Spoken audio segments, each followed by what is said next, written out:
Rev it up and welcome to Cars Yeah, show number 2453. Today we're going racing with an iconic brand, iconic team, Team Tyrrell, and an author who's written a very extensive book about the history of Tyrrell and a whole lot more. Be prepared and buckle up to be inspired. This is Cars Yeah, where you'll enjoy interviews with inspiring automotive enthusiasts. Mark Green is here to provide you with a fuel injection of automotive inspiration. So get in, sit down, buckle up, and get ready for a wild ride here on Cars Yeah.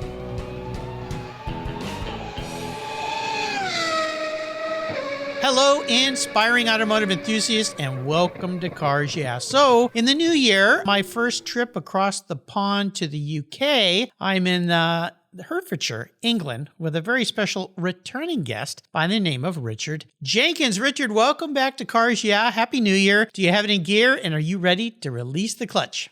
Pretty much, Mark. Thank you for having me on again. Happy New Year. Yeah, here we go into 2024. Boy, that went by fast, and almost as fast as what we're going to be talking about today, and that is the world of racing, specifically Tyrrell. So I want to start off by giving you a proper introduction, but I'm wondering, before I do, is there anything that maybe people don't know about you, Richard, that has changed since the last time you were on the show, which we were just starting in the depths of that terrible thing called COVID in April of 2020. Thank goodness we're out of that. What's maybe going on in your life these days?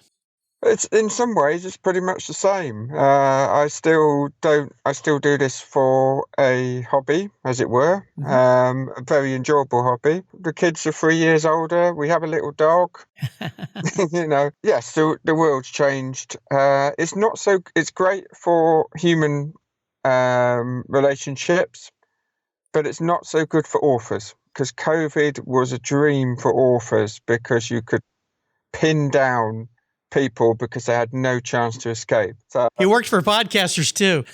Yeah. So, obviously I don't want to go back to COVID, but no. I do sometimes just think when I'm trying to get hold of somebody, it's, I wish we had just had COVID lockdown for one day, but hey. Without the virus. That's the way to do it. Well, let me give you an introduction because we're talking about something new this time. Richard Jenkins has been involved in motor racing research for over 20 years. The first outlet for his work was the website oldracingcars.com, where his Where Are They Now section presented several thousand profiles of racing drivers. His first book, which we talked about when he was on the show before, Richie Ginther, Motor Racing's Free Thinker, was published back in 2020. What a wonderful book that was. If you listeners missed my talk with Richard on that book, you could go back and find it. That was show number, let me think if my brain is working properly here, show number 1526 in April of 2020. And his second biography, Mike Spence, Out of the Shadows, he turned his attention to the history of the team rather than the man. And that trend continues to what we're going to be talking about today. His newest book, a comprehensive, and I mean comprehensive history of the Tyrrell team, titled Tyrrell, the story of the Tyrrell Racing Organization. The foreword is by Sir Jackie Stewart, who drove, of course, for Tyrrell for many years, and is published by our friends at Evro.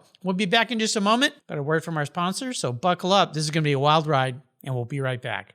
For several years now, you've heard me talk about Linkage Magazine. I've been a subscriber since the start. Their talented and creative team brings you a spectacular publication and website that shares the automotive passion from a worldwide perspective. Linkage is about driving, restoring, collecting, and first-hand experience at collector car auctions and more. They bring you real-world values plus rational, experienced opinions on the current markets. They cover the automotive world and the people who share our passions. And Linkage Magazine has grown, mailing you 6 issues annually. Join me on this journey with Linkage. They're geared for the automotive life. You can subscribe at linkagemag.com. Are you ready to take charge of your financial future? Then let me introduce you to Capitalize Your Finances. It's an online course designed to empower you with the knowledge and tools for mastering your money. This course will help you lay out the ins and outs of budgeting, the importance of emergency funds, investing strategies, and how to plan for a secure retirement. All this presented by financial planner Chris Paniotu. Chris has developed this course to help you effectively navigate your world of finance with confidence. Stop stressing about money and start taking control. Enroll in Capitalize Your Finance online course today and pave your way to financial success. To learn more, go to capitalizepodcast.com/courses, or better yet, go to the Cars Yeah website, show notes page for today's show, and click on the link under Capitalize Your Finances. You'll be glad you did. Do it today. 20, 50, or 100 years from now, will there be a workforce to care for the collector vehicles we love? With auto shop programs disappearing across the country, it's a question we enthusiasts have to ask. That's why I support the RPM Foundation, which exists to ensure that the critical skills necessary to preserve and restore these vehicles aren't lost to time. One of the many ways RPM, which is short for Restoration, Preservation, and Mentorship, is accomplishing this goal is through workforce development initiatives. The RPM apprenticeship program enables the next generation of artisans to earn a living while they learn the craft of restoring and preserving these vehicles directly from industry professionals. The Endangered Skills Program documents the process of masters training future craftspeople on a variety of critical skills in danger of being lost forever. For more information on how the RPM Foundation is driving the future of the collector vehicle skills trade, visit RPM Foundation today. They're one of the charities of choice here on Cars Yeah. So, this book, I'll start by saying I can avoid my gym membership and just do curls with this book, Richard, because this thing is massive. I mean, massive. It's huge. It goes so deep. So I wanted to start by asking, taking on this book and this amazing chapter in racing with Ken Tyrrell and his team. How did that all come about? Well, ironically, it was a little bit by accident. So, as you mentioned, Richard Gimfer did remarkably well, far better than I ever thought.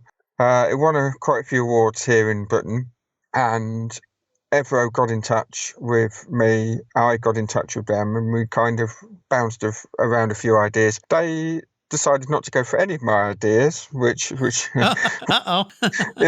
it's fine, because they obviously got the commercial nous. But we batted it back a little bit, and then we both hit on the fact that Tyrrell has never had a full history done about them. There's been 3 or 4 books. There's been 2 books about Ken Tyrrell about 20 years ago, and back in 1974, Doug Nye, who I'm sure your listeners will be familiar with, yep, he wrote a book called The Grand Prix Tyrrells, and that's it. There's been nothing ever since. There's been nothing on the P34, which is one of the most iconic cars, and we'll probably talk about that briefly. And there's been nothing to cover the likes of, and many Americans that raced there, Danny Sullivan, Eddie Cheever, people that have gone on. Derek Daly, obviously, is very famous in America now as well. Nothing covered their era. So we thought, yeah, we'll give it a go. Got in touch with Ken's son, Bob, and said, first of all, you happy for us to do this? There's no objections or anything? No, that's fine. And is there anything else going along with Tyrrell? Because obviously we don't want to spend time writing books and then find someone else is doing it. He gave the green light, and the rest is history. Well, and history you brought to life again, which is absolutely spectacular. This time span, now correct me if I've got from 1960 basically to 1998. Do I have my years right? Yes, bang on. Yeah, I mean, that is a long period of time. And most of the people, when you think of Tyrrell, you think of the wonderful elf livery, sometimes the others, but, the blue cars that stand out. But you go all the way back to when Ken started racing, and his original start with Cooper. He was a race car driver driving a Cooper, right? Yeah, I mean, a lot of people forget this, but probably because of passage of time. But he was all right. He drove in Formula 3. He had a trial with Aston Martin. Obviously, Aston Martin in their many guises over the years. But he was going to be in their sports car team for Le Mans. And he was being selected. He was that good. But then a certain person called Mr. S. Moss decided to, well, no, I say he decided to leave Mercedes. He had to leave Mercedes because of the Le Mans disaster. And everybody moved down one, and Ken was sixth, and obviously there was a free two-car teams. So he became seventh, and Sterling became first, and he never actually got the drive for Aston Martin. But that shows he was actually a half-decent driver. But obviously he realised people like Bruce McLaren came along, and he thought, no, do you know what? I think I'm getting more enjoyment out of managing them than driving against them. Well, it's pretty amazing when you think about that, how things in time can create all sorts of other opportunities, which of course for him was building and developing a racing team over many years. And I know the foreword in your book is by Sir Jackie Stewart. I would assume you spent a lot of time talking to him about this book? In some ways, yes. But my interviews with Sir Jackie were relatively short because obviously Sir Jackie has spoken about Tyrrell a lot. And it's obvious with the kind of golden era of Tyrrell, if you like. Most Tyrrell fans come from that era, there or thereabouts, when they were winning everything. That's natural. So he'd written a lot in his autobiographies, in the Tyrrell books, in the magazines, etc. There wasn't actually that much that I needed from him, but I hadn't heard before. But we still had I think it was a good hour and a half. He was in Switzerland at the time. And there were still a few nuggets that he liked. But he's always been supportive of the whole process because obviously it reminds him of a very, very fun time in his life. Well, absolutely. When Ken started the team and decided to build a team, what were the main other than, well, you got bumped down one notch, you're not going to be driving. What was the basics for the beginning of his team and deciding to tackle something that is very challenging? Well, I think Mrs. Tyrrell had a little bit of say in it because Ken quite soon after that had a crash at Goodwood. He obviously had quite protruding teeth anyway, but then he banged them up. So she said, right, that's it. And they were obviously a very close couple. So I think that was very much a wise decision from him.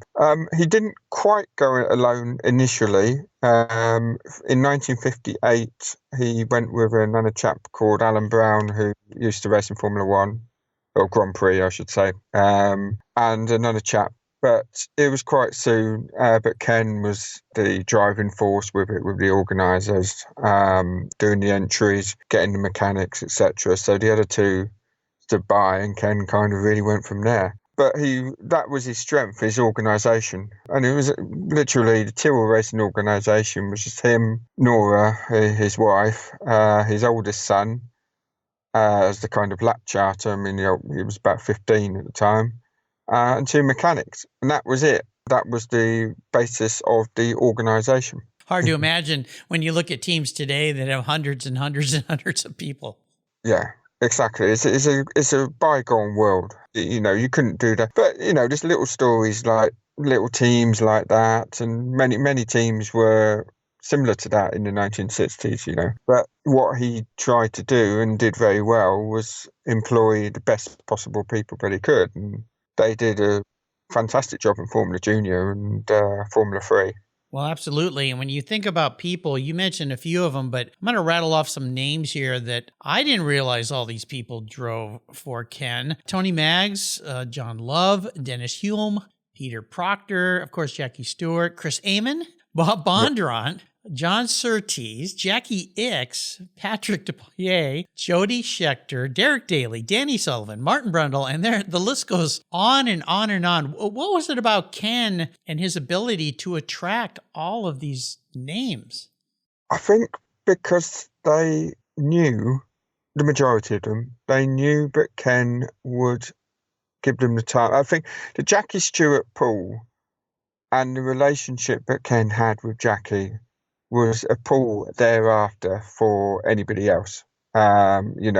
He's worked with some of the best, and he can develop me in the way, but he worked with Jackie. The guys at the start, I mean, you mentioned Chris Amon, Peter Revson was another one. Oh, yes, yeah. Very briefly. But they liked working for Ken, liked driving for Ken, I should say, because the cars were well organised, the cars were well prepared. They knew that potentially if they drove well, they would win.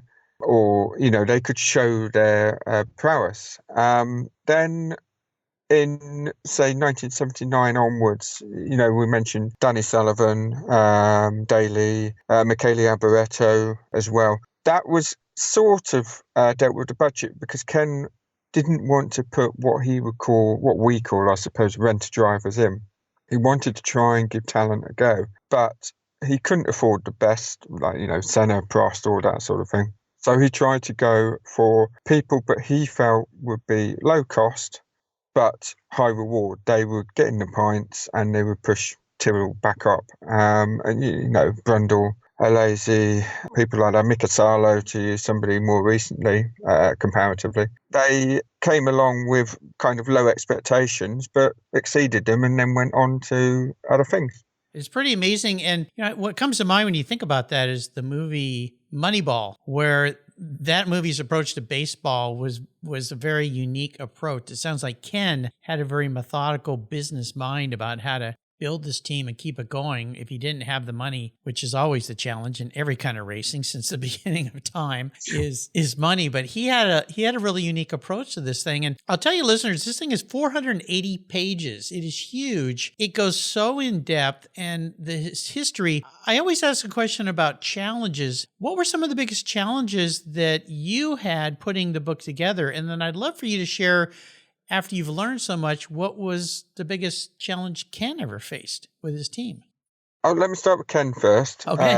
Have to be 84, where Tyrrell thrown out the Formula One Championship and excluded for the rest of the season for what the FIA and everything. It's a long story, which we won't go into too much depth. Obviously, it's in the book, blah, blah, blah. But in short, Tyrrell were thought to be using illegal fuel, and they were thrown out of the championship. And aside from all the stigma with that, there was obviously the loss of earnings, the loss of travel money, so on and so on and so on. And obviously no sponsor wanted to touch anybody, but was branded as a cheat. Ken managed to eventually turn that round, obviously, because they carried on for another 13 years in racing. But he also managed to fight it in the courts to change the stigma. Some people will still say Tyrrell cheated. I tried to put both sides of the story to be fair, but I think by and large they were victims of political moves rather than actually breaking them. So that was definitely his biggest challenge. I think mine was, there was a certain point in the process. I started with very briefly again. I started with the mechanics first. I interviewed the mechanics for Tyrrell, names but people won't have heard of. Because they'd never had their story told. It's always been really from the driver perspective or Kent. And that went very well. They all talked to each other and there was a select group. But then it was moving from the mechanics to drivers, and some of the drivers pick up the phone, yeah, no problem at all. Some of the drivers were really, really difficult, and we're not British. Sorry, I had to stop being British. Okay. What I mean is, look, do you mind awfully, sir, blah, blah, blah. It was a case of, look, I need to speak to you. This is the only time this is ever going to happen. Speak to me. And lo and behold, I think people must have talked to each other, and we ended up getting, I ended up getting 32 out of 40. There were only 40 drivers alive at the start of the process, and I got 32 of them. Wow. Well, it's interesting you say that. I had to stop being British. Was it just, you had to, maybe I used the example of get your dirt under your fingernails and get into the garage and start working? Was it that kind of approach? I think so. I mean, with, people, Jody Scheckter, I'm going to use one example. Jody was difficult. Jody can be very difficult.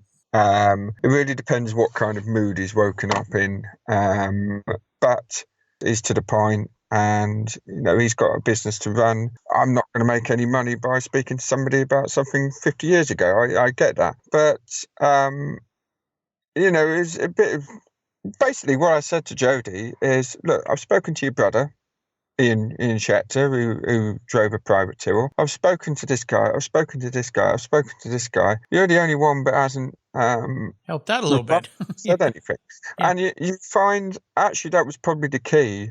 But when you tell them who you have spoken to and say, right, do you want your voice? Do you want your side of the story? Okay. Right. Okay. Yes. Because if he's talking, then I want to put my side forward. So in the end, you just go to driver ego and say A and B have given their side of the story. What do you want to say? So it becomes easy after that. But why have you hit a nerve for me here, Richard? When I started this podcast, most people I called, even people I knew, said, "What's a podcast?" Now this was over 10 years ago. There weren't many podcasts around. But after I'd gotten up to 250, 300, 500 guests, then I started getting calls going, "Hey, how come you haven't called me to be on your show?" So you're right. There's a power in numbers there and people that are participating. So I'm glad you got his part of the story, because no doubt it was unique and different. You know, I always ask about a special vehicle. If you could look at, and you alluded to a car at the beginning of our talk here, one Tyrrell car that really stood out for you in this expansive racing period for the team, which car would it be? Well, I'm actually not going to go for the car, but most people think I'm going to go for. Okay. See, the P34 is the most famous by far. I'm actually going to go for the lesser known 019, which is the car that was used in 1990. And the reason for that is Tyrrell were known for their innovation, obviously six-wheeler, and they used fan cars. Jim Hall and Chaparral were the first, but Tyrrell were the first Formula One team to try it. And they tried all sorts of other things, but it didn't all stick.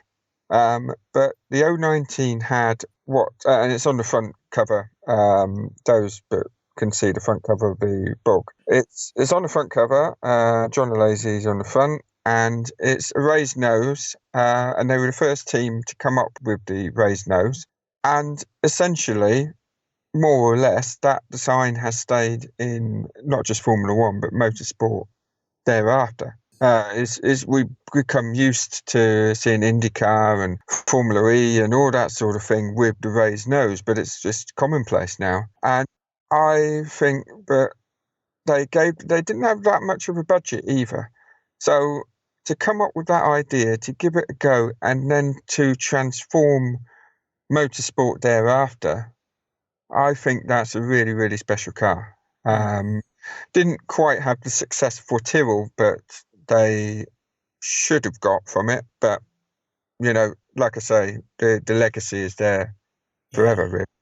Well, for you listeners, again, this is the kind of in-depthness that Richard gets into in this book. It's just, you learn things that you go, what? I didn't know that. And this is a great example. When you look at all the cars past that point, okay, I see that design aspect. Wow.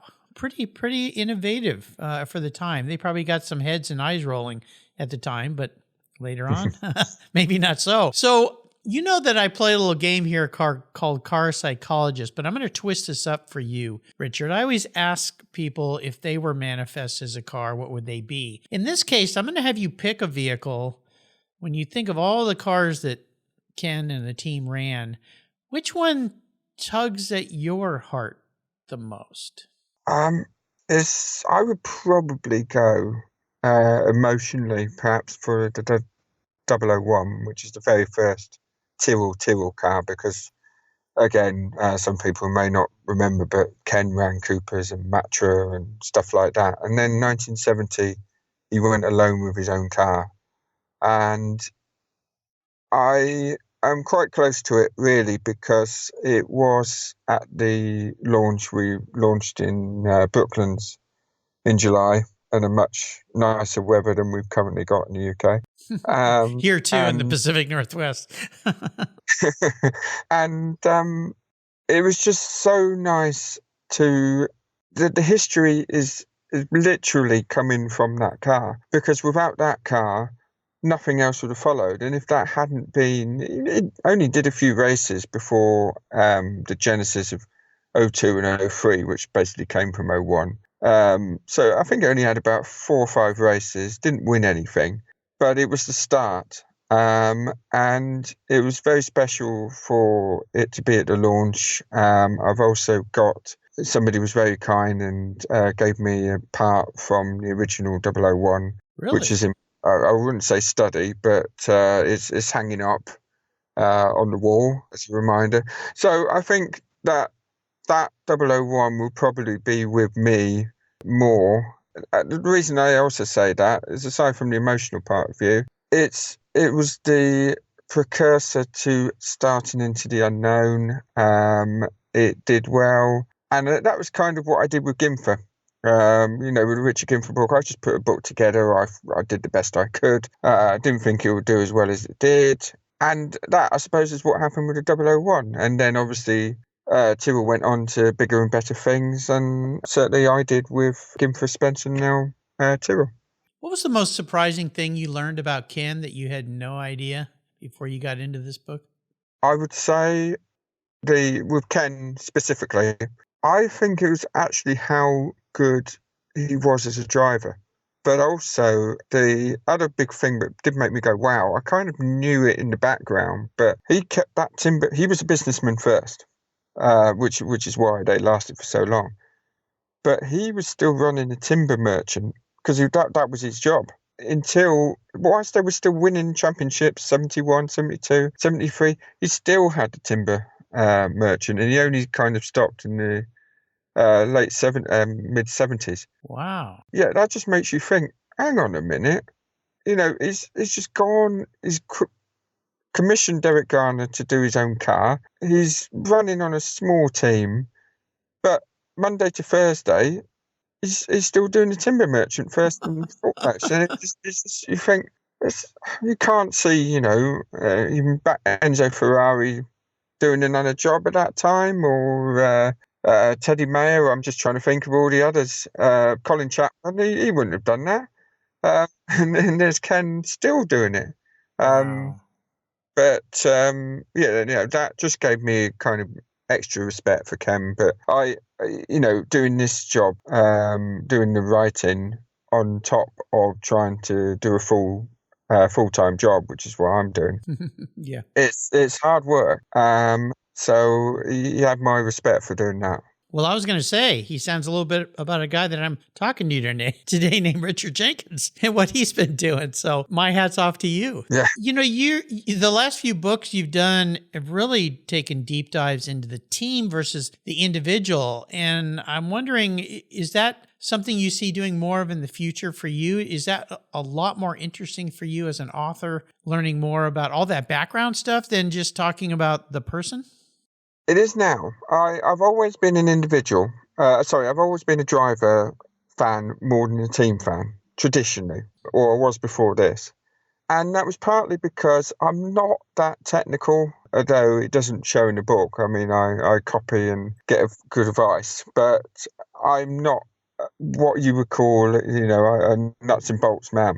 I'm always a people man. And what I realised by doing the process of this book is actually the team is made up of so many individuals, but actually you get a wider scope of it. And I enjoyed that process more because you're delving not only into the drivers, but you're delving into Ken, but you're delving into the designers, but they had people, like Harvey Postlethwaite and Derek Gardner, Maurice Philippe, and then you delve into the characters, but made Tyrrell what they are. And I think that very much now, I'm not writing currently, but if and when I start again, it will probably be another team kind of history where it has to be the right team as well. Tyrrell fascinating because they kept going up and down, up and down. They'd have terrible years, then they'd come back and win or do well, then they go back bottom again. So you need the kind of team that would keep your motivation going through rather than say, well, they were back at the grid, blah, blah, blah. But yeah, I think now I could write about a driver. I mean, I've proven it, but I think more likely to be something of that team-esque kind of approach. Yeah. So if I wrote you a big check and you could take or go after any team, what would it be? Which team? I think if my French was any good, I would jump at Ligier. Okay. Ligier were very much a similar kind of process. For those that don't remember them, they kind of burst on the scene. They had a fantastic 1979. They won a couple of races. Then it all kind of went downhill for a little bit. Then it went up when they got sponsorship. Then it went down, etc., etc. And then, they floated there or thereabouts, had some good years, and then suddenly they won again in 1996 in Monaco before being taken over by Alain Prost, which is another kind of interesting scope. But I think to do that justice, I would probably have to speak good enough French to get the mechanics point of view. And I want to kind of do the same approach, but I would certainly look forward to a good English language book about Ligier. I think that'd be good. I suppose the other team aren't quite as successful as either Tyrrell or Ligier, possibly Arrows, which again burst into the scene, but kind of didn't have that consistent up and down. But there are other doesn't have to be Formula One teams, obviously. Could be IndyCar teams, could be sports car teams. So there's plenty of scope out there, I'm sure. Gosh, that's interesting. Yeah, so Guy Ligier, you think about some of the drivers that ran for him, some of the same drivers, Patrick Depailler, Jackie Ickx, yep, Pironi, Eddie Cheever. I mean, there's some interest, Stefan Johansson, who I had as a guest on the show. He's an artist now, which is pretty cool. Martin Brundle. Yeah. As well. And so I think there's probably about, off the top of my head, probably about 10 drivers. I think there's a couple of other, there might be a couple, I think Jabari, I know he's dead now. Jarrier, I think, also raced for Ligier briefly as well. So there's definitely the same kind of contacts. But again, it's not the drivers I'm concerned about. To try and get that essence of Ligier, I think I'd have to be put at French. But maybe it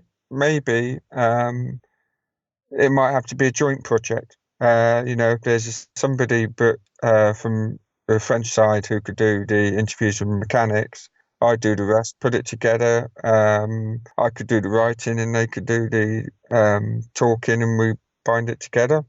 Yeah. Who knows? That would be pretty.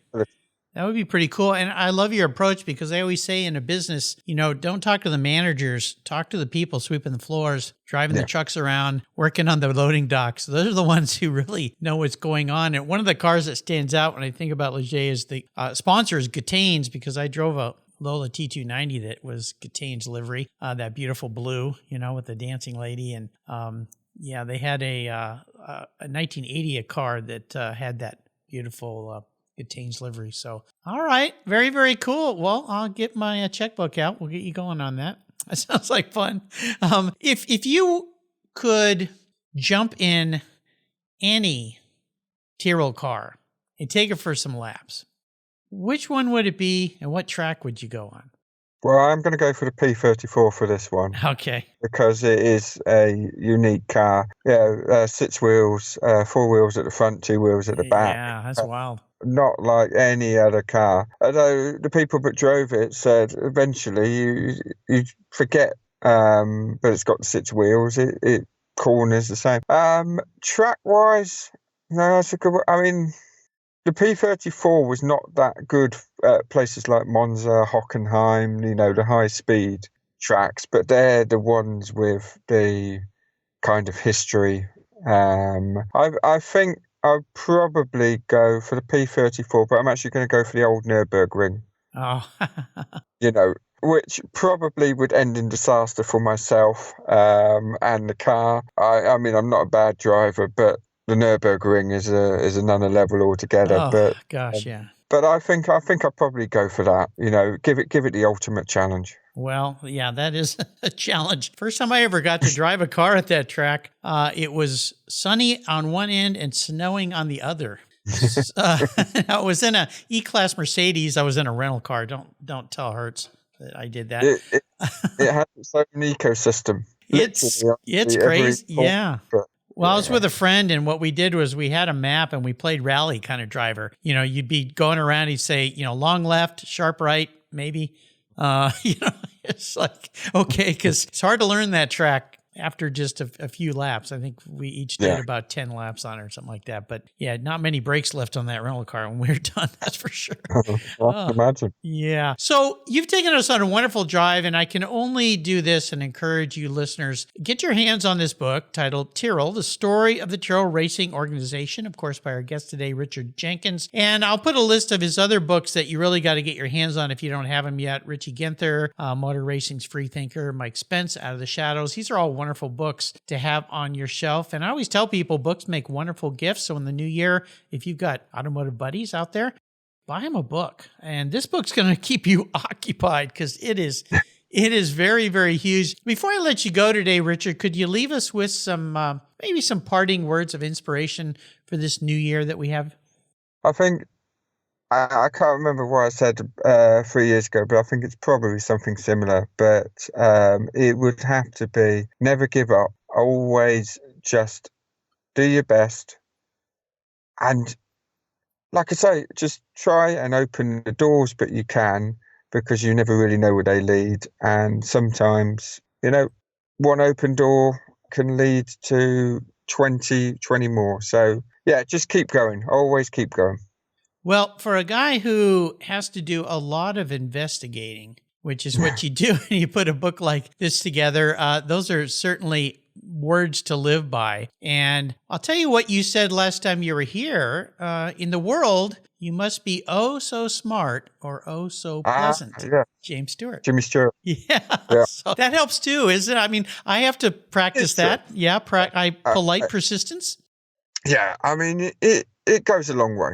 Well, it goes, you don't get anywhere by being too clever, if that makes any sense. You've got to have that humility. But yeah, I mean, a lot of what him and the scriptwriter said always made sense. I just watched It's a Wonderful Life again over Christmas, and that's the things he says in that, and the message that brings home as well is it brings back humanity rather than business and stuff like that. What's more important is people. Well, absolutely. I learned all this last week on my Christmas show. I've been chasing Jay Leno for 9.5 years, and I finally got him. And he was my Christmas show. So, just never give up. And those are the words of every race car driver that's ever been on this show, for sure. I wanted to do another shout out to Judy Stropus. Once again, she got Richard and I back together. Judy is the maker of Friends. Judy, thank you very much. She's probably brought hundreds of guests here. So I appreciate that very much. Richard, I appreciate you taking a pit stop here, first days into the new year, to share this wonderful new book about Ken Tyrrell and his team. Until you and I talk again in that next book, Ligic comes along, I'll see you down the road. All right, brilliant. Thank you ever so much, Mark. You bet. Cheers. Thank you so much for joining us on today's ride here at Cars Yeah. Drive on over to carsyeah.com to find show notes and inspiring automotive fun. Download your free copy of Filler Up, a fun book filled with gorgeous photographs of fuel filler fun, including quotes from more inspiring automotive enthusiasts. Download your copy today, and we'll see you next time on Cars Yeah.